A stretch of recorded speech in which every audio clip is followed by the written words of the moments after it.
Alright, ngayon mga kaibigan, eto naman nakuha ko na ang mga kailangan ko para sa gagawin nating pag-upgrade ulit sa ating Iron Man Armor. Kasi nung nakaraan mga kaibigan, di ba, in-upgrade ko siya into Mark 1 to Mark 3, para pwede rin siyang lumipad. Then ngayon mga kaibigan, mas papagandahin ko pa yung armor natin ngayon. Kasi mga kaibigan, may parating na panganib dito sa Earth, Kaya kailangan kong aksyonan to mga kaibigan. Kasi hindi basta-basta yung panganib ngayon man, hindi sila tao, hindi terorista, taga-ibang universe, Kumbaga nasagap ni Jarvis ang signal na kung saan meron daw paparating na kung sino man. Tapos kulay purple daw siya. And then taga-ibang universe, Okay, pero bago muna mga kaibigan, ilagay muna natin dito yung mga kulang na gamit natin. Kasi ngayon, kompleto na yan. Ayun yung mga kailangan ko ngayon mga kaibigan para ma-upgrade ko ang aking Iron Man Armor. So bali mga kaibigan, ngayon ang gagawin natin sa Iron Man Armor natin ay gagawin natin siyang nanotech, Yes mga kaibigan, yung nanotech. Ano nga ba yung nanotech? Basta napaka-high-tech niya na klase ng tech mga kaibigan. Ayun itong Iron Man Armor na to, napakaganda niya yan. Papagandahin pa natin yan. Okay, dito tayo mga kaibigan sa ating computer. So dito mga kaibigan, may nasagap na signal si Jarvis na may paparating daw talaga na panganib dito sa Earth. Kaya ngayon mga kaibigan, a-actionan ko na agad bago pa dumating yun kasi baka mahuli ako. Okay, ngayon mga kaibigan, simulan natin ang ating paggawa at pag-upgrade sa ating Iron Man Armor. Okay, ngayon mga kaibigan, kailangan muna natin gawin ang ating nanotech. Okay? Let's go. Kunin muna natin yung ingredients doon sa baba. Okay? Muna to. Susuot ko muna to. Kasi kailangan natin to. Ilalagay natin dito yung ating magagawang nanotech para ma-absorb ng armor. Alright, here we go mga kaibigan. It's time to upgrading time. Here we go. Alright, Sabi, natututo na ako mga kaibigan kung paano to control ang tama, Nagagamay ko na siya. Okay, let's go. Kunin natin lahat ng nilagay natin dito kanina. Kasi ngayon mga kaibigan, i-upgrade na natin to. Sisimulan na natin pre. Kasi parating na yung panganib kung ano man yun siya. Okay, let's go. Kunin natin to lahat. Okay. So bago muna mga kaibigan, gagawin muna nating redstone block, yung itong mga redstone dust na to. Alright. Yan. So ito muna ang kailangan natin, Tatlong diamonds tsaka redstone block. So bali, ito yung pinaka main component kung paano natin magagawa ang nanotech. Alright, let's go. Balik tayo sa kuweba mga kaibigan. Kasi nakuha natin ang kailangan natin. Alright, diamond, redstone block. Here we go. Okay, lipad na ako pre, para mabilis. Alright. Here we go. Okay mga kaibigan, dito na tayo pre. Then yun, kailangan ko na lang kunin yung brewing stand, Kasi nga, basta, mamaya na mga kaibigan, makikita nyo kung ano ang gagawin ko rito. Napapahaba yung yung explanation ko Basta tignan nyo lang yung gagawin ko. Okay? Brewing stand, saan ko ba nilagay yun? Okay, pala. Yan, brewing stand mga kaibigan. Eto na. Dito mga kaibigan, yung redstone na yan, ipapasok natin sa diamond, para ma-convert tapos magkaroon ng buhay yung diamond and maging nanotech siya. Nagigets nyo ba? Guys, kung hindi nyo mag-gets mga kaibigan, eto panoorin nyo. Simulan na natin to. Let's go! Okay. Yan, lagyan muna natin ng balat ng ating brewing stand para gumana. Yan. Yun, look at this. Tingnan nyo to kung paano maging nanotech itong tatlong diamond na to. Yan, ilalagay natin yung redstone block dyan. Kasi yan yung magpapagaan naman. Okay, lagay. Here we go. Tingnan nyo mga kaibigan. Nagsisimula na pre. Kaso antayin muna natin yan kasi ginagawa pa yun dun. And at the meantime mga kaibigan, itong armor natin ilalagay natin dito. Kasi dyan natin ilalagay ang nanotech para ma-absorb niya. Alright, tapos ba to? Ayan na, malapit na matapos. Okay, let's go. Look at that. Nanotech. Diba? Tignan nyo mga kaibigan, naging nanotech yung diamond. Dahil dun sa redstone, Look at this. Oh my goodness, mga kaibigan. Napakatindi tol. Talagang napakatalino ko, napaka-genius ko Okay, ngayon mga kaibigan, ilalagay natin to dito sa armor, para ma-absorb siya. Kasi may buhay itong nanotech May sariling isip yan. Yan, parang robot yan. Tapos, i-absorb yan. Kaso hindi yan ma-absorb mga kaibigan kung hindi natin lalagyan ng electromagnetic. Kaya eto, itong lever na to. Pag inon ko to, ma-absorb na ng armor yun. Okay, let's go. Ay na mga kaibigan. Alright, na-absorb na ba? Na-absorb na yan. Yun. Okay, na-absorb na ng fully mga kaibigan. Then ngayon, ready na tong armor na to. Kaso hindi pa rin to yung final mga kaibigan. Kasi nga, nasa armor na yung mga nanotech. Kaso kailangan pa natin sila i-activate man para talagang gumana to. Kaya meron pa tayong last procedure para maging nanotech na tong ating Iron Man armor. Okay, let's go. Mask on. And then, yung natitirang materials natin sa baba man, kunin natin yun. And then, etong beacon mga kaibigan, ang pinaka main part para mapa-activate natin yung nanotech. Yan, meron tayong beacon dito. Alright, baba na tayo pre, para ma-activate natin tong beacon and ma-activate na natin ang ating nanotech. Here we go mga kaibigan. Panoorin nyo pre kung paano maging napakalupit na armor na itong Iron Man armor ko. Mas maging high-tech na to man. Nanotech na to di ba? Ayan, ito, kailangan natin ng mga iron na to. Okay? So, meron akong 5 iron block. Ang kulang ko na lang ay 4 na iron block. Kaya meron tayo ditong mga ingot, iron ingot. Yan. Then, gagawin natin itong iron block, mga kaibigan. Kasi kailangan ko nga ng siyam na iron block. Then, meron akong 5. So, kulang ko na lang 4. And I believe, sapat na tong meron akong iron ingot dito para makagawa ng 4 ka iron block. Alright, yun o. Saktong-sakto, pre. Ayan, meron na akong siyam dito man. Alright, eto mga kaibigan.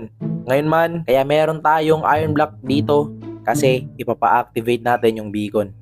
No? And then, pagkatapos nun, ma-activate na rin ang ating nanotech. Panoorin nyo lang mga kaibigan, napakatindi na ito man. Alright. Yan, lapag ko muna dito ang aking mga iron blocks. And then, syempre, yung beacon para ma-activate na to. Yan na. Let's go. Okay, ngayon mga kaibigan, it's time to activate the nanotech dito sa ating suit, sa ating armor. Let's go mga kaibigan. Are you ready? I am ready. Let's go. Okay, kailangan natin tumayo dyan sa taas ng beam ng bacon na to. Yan. Yan mga kaibigan. Eto na. Nagsisimula na to pre. Na-activate na yung mga nanotech dito. And then, antayin na lang natin mga kaibigan. Just watch and see. Here we go. Okay, medyo matatagalan to siya mga kaibigan, no? Kasi nga, alam niyo naman yung mga nanotech, maliliit yan sila. And it takes time para ma-activate yung lahat na yun. Kasi napakarami nun. Okay, ito mga kaibigan. Yo, bakit ang tagal na ito? Okay, wait lang. Tayo lang na. Uy! Ano nangyari? Ba't wala yung beacon? Oh! Yo! Yo, did you see that mga kaibigan? Look at this. Oh my goodness. Yo, uy. Thanos, Titan Boss. Yo! What? Dumating na yung...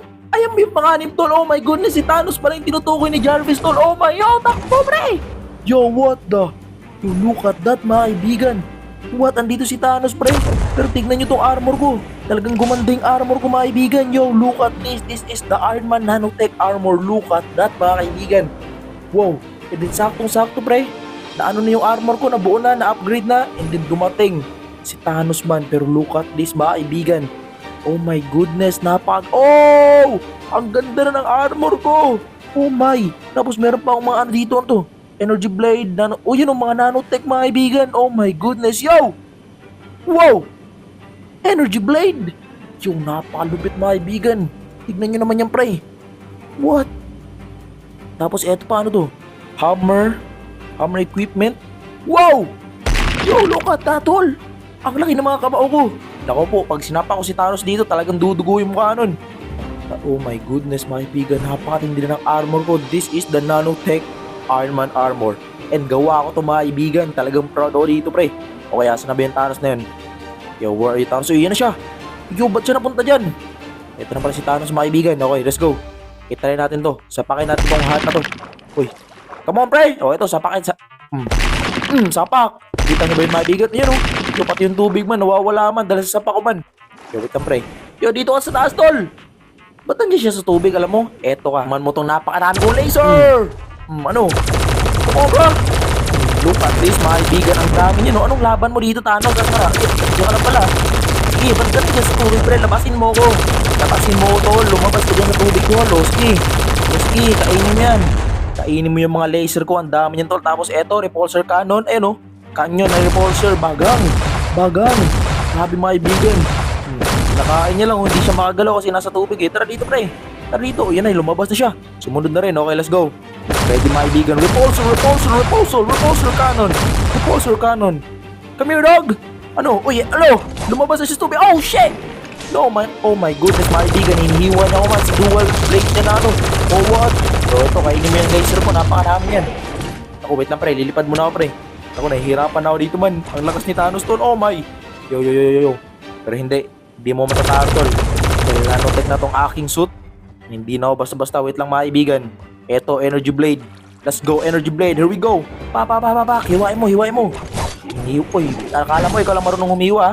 Boss, meron din ako pre. Brad. Come on, Brad. Oh shit. Yo.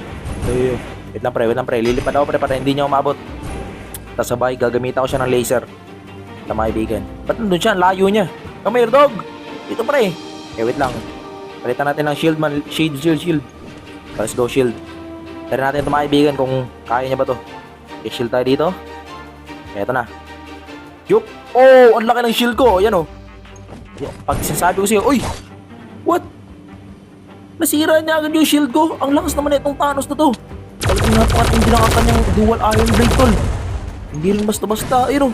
Oh my goodness mga kaibigan. Matindi itong Thanos na to. Hindi basta-basta pre. Okay, wait lang. Ito, unibeam ka sa akin man. Ako, di tumama yung unibeam ko. Wait lang boy. Repulsor beam. Oh my goodness. Yo. Okay, kailangan ko lumipad dito pre. Kasi nga, hinihiwa niya ako, nakakabot niya ako. Ayun oh. What in the world? So, ang tindi naman na itong Thanos na to. Yan pala yung sinasabi ni Jarvis na panganib. Talagang literal na panganib. Yo! Kaya niya rin lumipad. What? Ano yan? Hindi ko na malayan mga kaibigan. Pumunta siya sa himpapawid. Yo, may counter siya sa mga atake ko. Hindi na pwede to. Kailangan talaga seryosohin itong laban to. Alam mo Thanos siya. Ayun na siya. Bumubuelo na siya pre. Yo! Ang taas ng talon niya. Akala ko lumilipad siya. Tumatalon lang pala yun.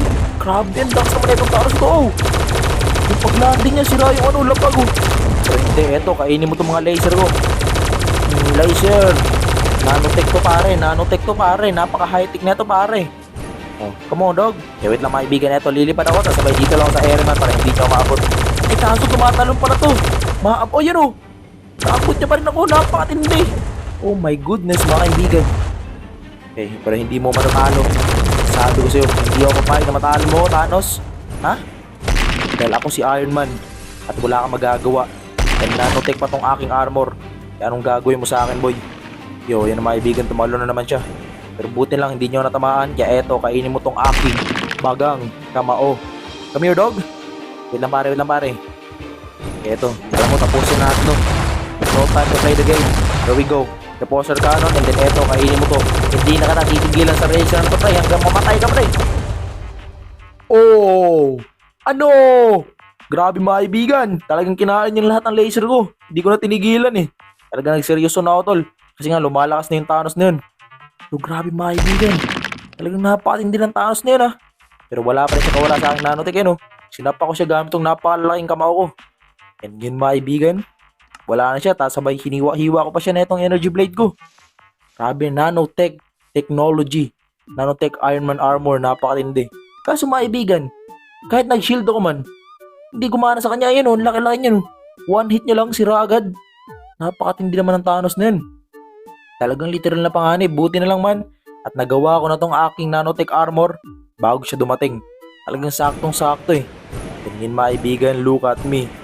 Iron Man nanotech armor. So, napakaangas ko na dito pre. Yan o. Mala Avengers Infinity War. Yo, napakalupit. Oh my goodness. Okay ngayon pre, wala na yung panganib, wala na si Thanos. And then, itong village na to, buti lang at hindi nasira, hindi nawasak. Although may mga doon, may mga crack doon sa lapag. Pero okay na rin yun. At least, walang nasaktan. Sabi, napakaangas ko na mga kaibigan. Nanotech armor tol. Talagang gawa ko yan tol. Hindi ako basta-basta. You know, napakaangas ko pre. Let's go. Alright mga kaibigan, lagyan na natin yung armor natin dito. Kasi nga wala na namang kailangan paggamitan yan. Sabi, napakalupit oh. Nanotech mga kaibigan, napaka high tech. And then etong mga equipment natin, itago rin natin pre. Kasi gagamitin to kung kailangan na. Sa ngayon wala pa namang mga panganib. Kaya dito muna itong mga to. Sabi, ang lupit pre, nanotech pre.